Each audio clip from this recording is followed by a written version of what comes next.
morning, guys. Tobin here with you, and thanks for checking out the channel. I hope you're doing well out there. If you could subscribe, that'd be great, and hit that like button, comment. You guys know the deal. Appreciate you watching the channel. It means a lot to me. So as the Miami Heat off season continues, want to get into something here that I found pretty interesting and intriguing, and gives me hope for the future. Should this player be here in the long-term future? I'm curious to see what things come his way. But beforehand, we saw there was some takes yesterday. Jimmy Butler's season coming to an end. From a Heat standpoint, the only thing that really was of note, I saw Jimmy say that, he says, oh, the window could be longer than 2 years for the Golden State Warriors.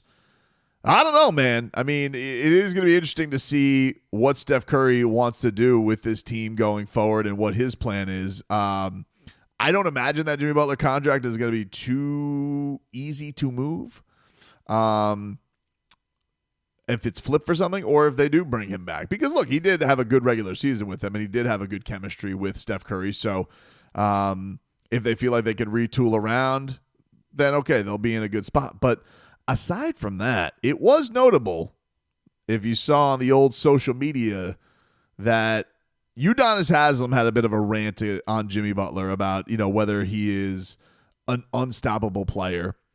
And it was liked on social media by Dwyane Wade.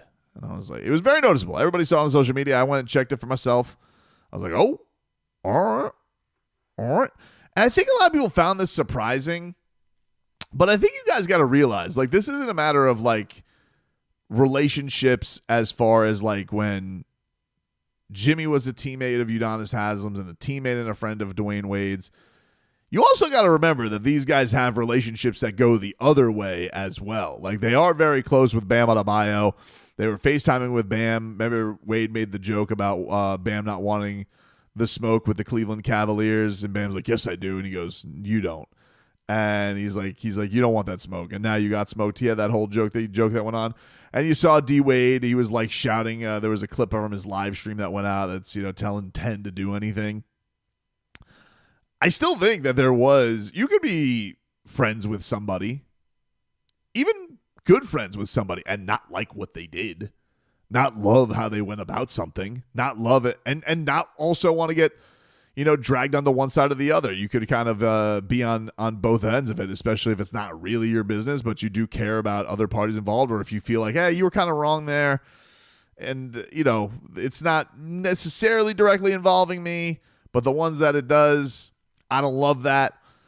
And also, on Udonis's point, and we're talking about this a little bit the morning after they got bounced. What Jimmy Butler is now has nothing to do with what he was.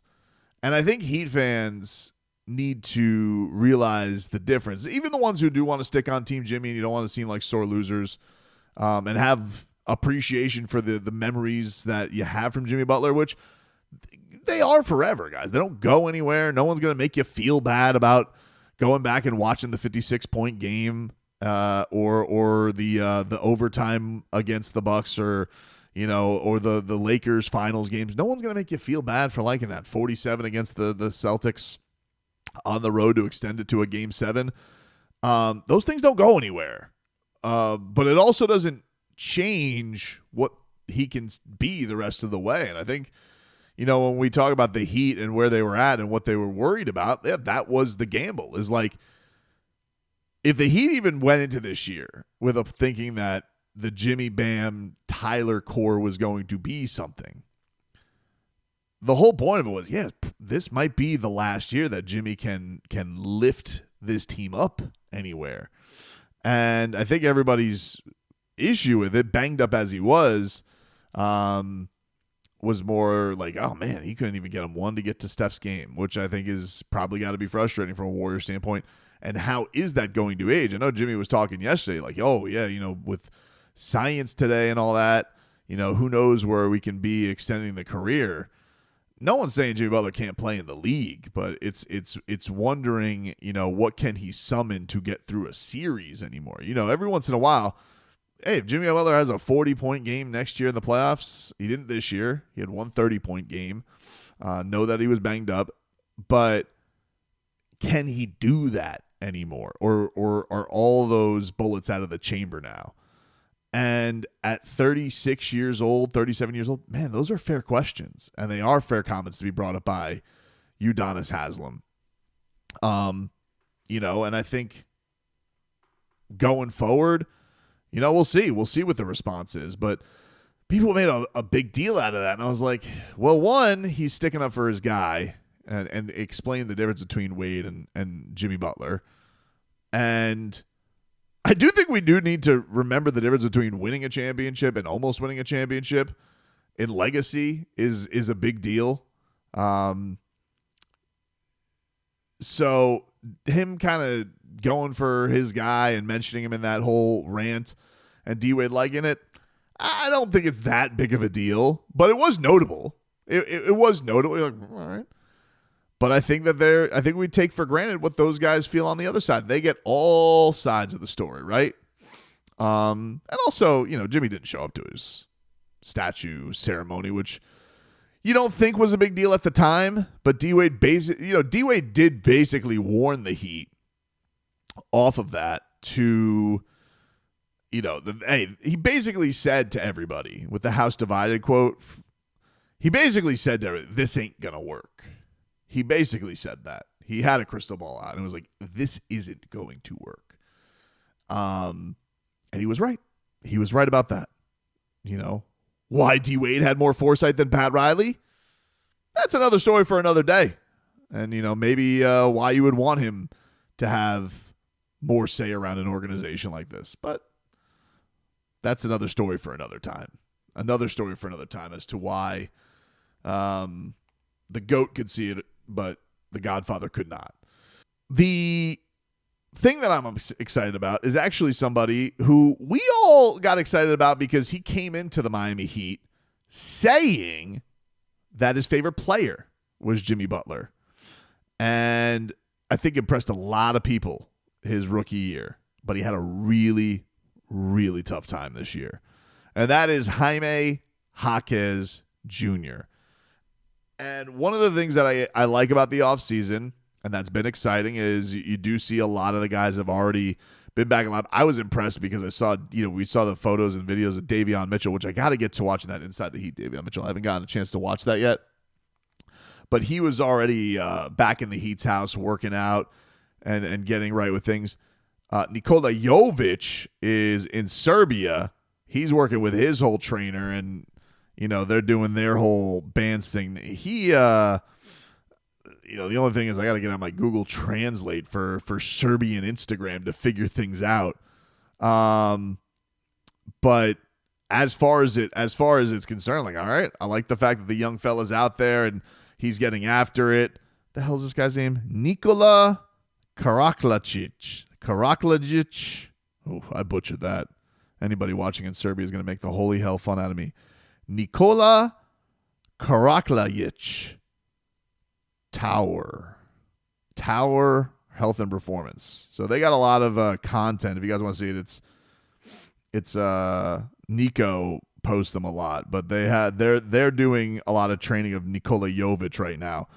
And there's some Instagram reel and it's got like an interview with him, but it's in Serbian.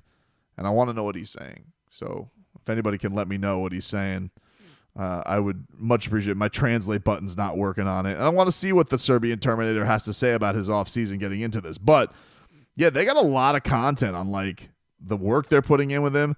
Now, his trainer looks like a monster and looks like he's going to put Nico through some intense work. But for those who are looking for some good stuff, he has, like, a pole at one point. He's, like, working with this pole. They're working on his jumping. Nico's hit the ground running with his work. And that's really, really exciting. But one that I was like, oh, I'm intrigued by this move is Jaime Jaquez Jr. Because Jaime posted on his social media today a photo from Chris Brickley. And if you guys don't know who that is, he's a basketball trainer in New York. He's based out of New York. But he worked with Jimmy Butler. Like that was one of his main guys. Now, I think a lot of people go through his gym when he's when people are playing in New York. Like I've seen he's done work with LeBron and Bronny and I think KD. Like he's done a lot of work with a lot of different athletes. I think he's got Ty Jerome video. I don't need to see that. That's going to give me the willies. But Jimmy Butler's like we all kind of saw him because that was like, oh, that's Jimmy's trainer. Like that's who he works with on basketball when he's like getting right.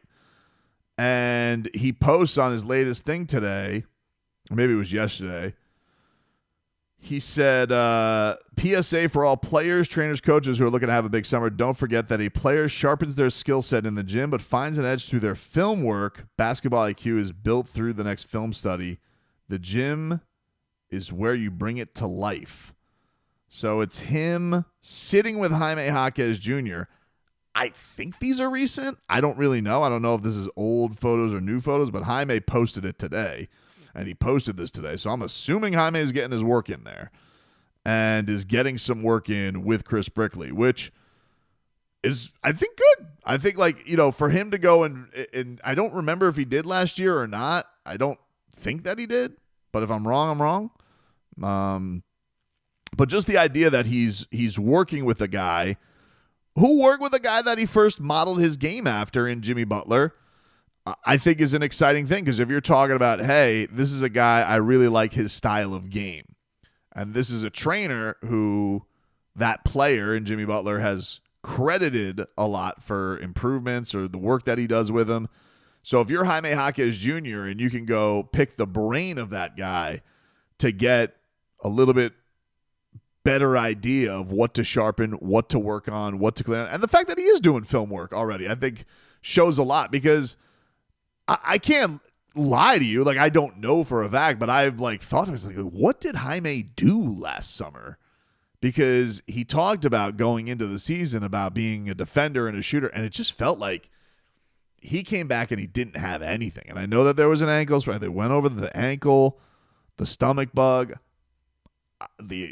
just the jump and lift that he had. Man, sometimes you watch Jaime and you're like, dude, you're not getting a rebound? Like, what are we doing here? And those lulls were just so few and far between. And I think that he had the right attitude about it with, saying that, that the year was humbling and, that he's going to take the lessons of this year to go, make himself into a better player for sure. But it did leave you like, what the hell went on there? And he also talked about the mental aspect of the game being just as important as the physical, which kind of speaks to, I think, maybe his confidence eroding. Because the one thing about Jaime that I thought was noticeable with him coming into the league, I thought he was a guy oozing confidence. I thought he was a guy that didn't allow the moment of the game or any of that stuff. And even going into some of those playoff games that he played, didn't feel like a guy that was too shook by play of the moment. So it's a curious summer. Like, all trade talks aside, whatever comes of this upcoming year, you don't want to bury this guy's career. You would like to know, is this a chance that there can be some revitalization that comes here, even with him being an older young player, this just being his third year, but he's going to be, what is he going to be, 25 coming into this year? Jaime is 24 now. He'll turn 25 in the middle of next year. So, still a part of him that, I don't expect Jaime Jaquez Jr. to turn into, an all-star by any means, but to just not be a rotational player anymore, no, that can't, we cannot write the eulogy on Jaime Jaquez's career after a year where he was a first-team all-rookie and, was off to a great start. But I was like, oh, okay. When I saw that he's working with Brickley, I was like, okay, I like that. I think that's a good. I think that's a good benefit to him. You see these guys. Tyler Hero's done a lot of work with Drew Hanlon, and he's has helped with some improvement there. So while this stuff may seem stupid or may not seem like a big deal, I think it's good that it's out there, that it's like, hey, let's throw out here. This is what Jaime is doing. If this is new stuff, if this is stuff in the middle of the season, I'm going to feel like a jackass. But it was my reaction when I saw him posted on the story. I was like, oh, all right, that's pretty cool. I like the fact that Jaime is working with a guy who I think is best known for working with Jimmy Butler. And he came into the league saying, Jimmy's my favorite player. I love the way that he plays basketball. Hotels.com, sniffing the coffee. And it would be nice. I think, what I want to see from Jaime is, to get back to a guy who Jaime just came in his rookie year and just like, yeah, he would fill up the stat sheet like right off the bat, not needing anything for him, just in the right place, right time, relentlessness from him in the paint. And man, it just felt like everybody just left him so alone in that corner with the three. He was so obsessed with like the fact that he couldn't hit a three ball that it just short-circuited him. I'm sure some of people, figuring out the spins and the fakes and all that stuff, but hopefully this can be a little bit more of an addition to the bag for Jaime Jaquez Jr., and it could go a long way for him, because that would be very nice for the Miami Heat to have a refurbished, revitalized Jaime Jaquez Jr. next season.